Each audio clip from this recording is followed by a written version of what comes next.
Hi, welcome to NFS News. So today we will know about the hidden history of the torture. Here I will say about the story which is about the Nadia Murad, which is actually familiar with the Iraqi human rights activist. The UN Office for the High Commission for Human Rights said in March 2015 that ISIS may have committed genocides against the Yazidi.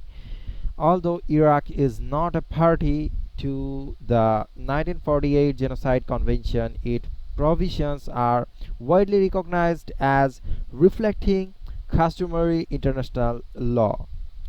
The Genocides Convention prohibits killing and the other acts committed with intent to destroy in a whole or in a part a national, ethnical, radical, and religious group. The abuses against Yazidi women and girls documented by Human Rights Watch, including the practice of abducting women and girls and forcibly converting them to Islam and or forcibly marrying them to ISIS member, may be part of the genocide against Yazidis. Women also reported ISIS member taking their children from them, physically abusing their children, and forcing them to pray or take Islam names.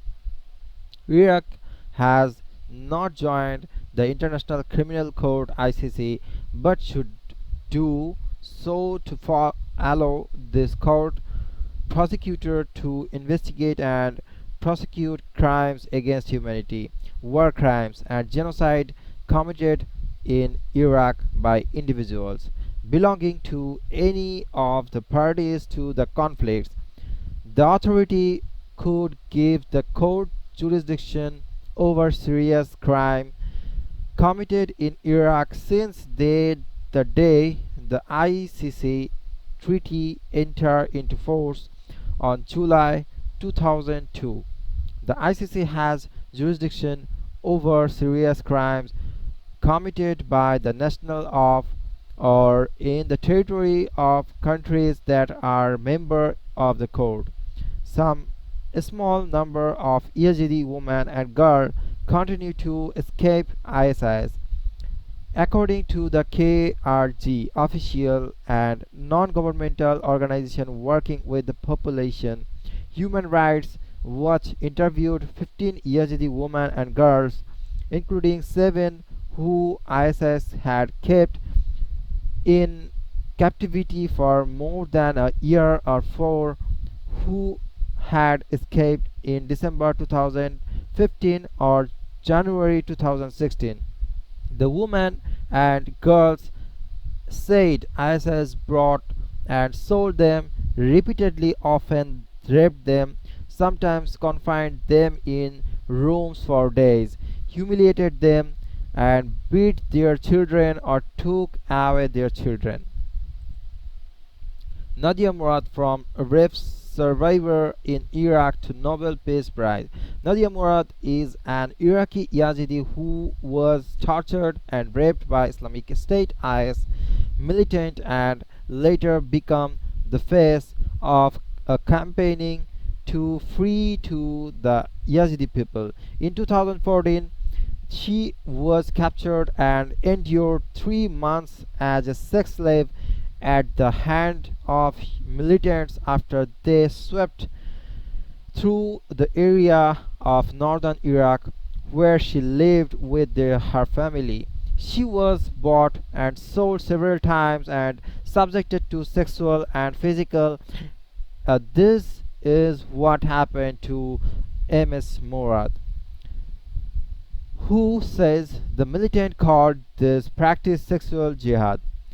She says after this she could not think of trying to escape again, but later the man she was staying with in Mosul boasts during her captivity she became an activist for the Yazidi people after escaping in November 2014, campaigning to help put an end to human trafficking and calling on the world to take a tougher line on rape as a weapon of war. How was she captured?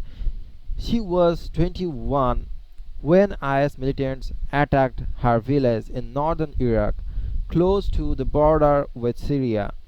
The militant killed those who refused to convert to Islam, including six of her brothers and her mothers. After being captured, she was taken by force to Mosul, the de facto capital of IS self declared caliphate. There she was forced to convert to Islam and sold repeatedly for sex as a part of IS slave trade. Who helped her escape? Under their rules, she said, a captured woman became a spoil of war. If she was caught trying to escape, she would be put in a cell and raped by all the men in the compounds. This is what happened to MS Murad, who says the militant called this practice sexual jihad. She says after this she could not of trying to escape again, but later the man she was staying with in the Mosul, who lived alone, told her he was going to sell her on to someone else. And Ms. Murad said she had managed to leave the compound and stopped at a house to ask for help. The Muslim family there said they had no connection with IS but helped her to escape. She managed to cross into Iraqi Kurdistan and found refuge in camp with other Yazidis. She later reached Europe and now lives in Germany.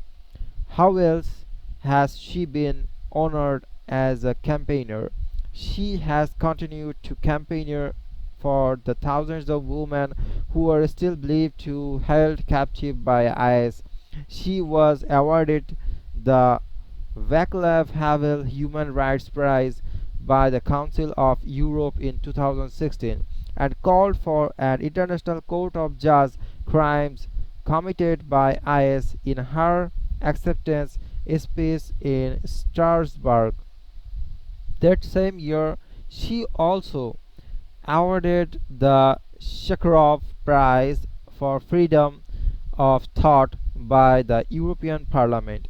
She was named the UN's first Goodwill Ambassador for survivor of human trafficking later that year. So thanks for watching this video. I hope you have get some information how the ISIS has tortured, raped and murdered for the Yazidi community. So if you are like to join our free courses about the graphics designing, animation designing and various types of programming, website designing, so here's the link I will share with you in the description below. So check out the link and subscribe our channel. Please see you again for the next video. Goodbye for now.